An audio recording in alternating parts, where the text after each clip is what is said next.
يا أيها الذين آمنوا لا تبطلوا صدقاتكم بالمن والأذى كالذي ينفق ماله رئاء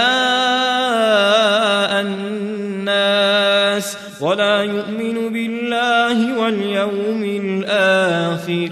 فمثله كمثل صفوان عليه تراب فأصابه وابل فتركه صلدا لا يقدرون على شيء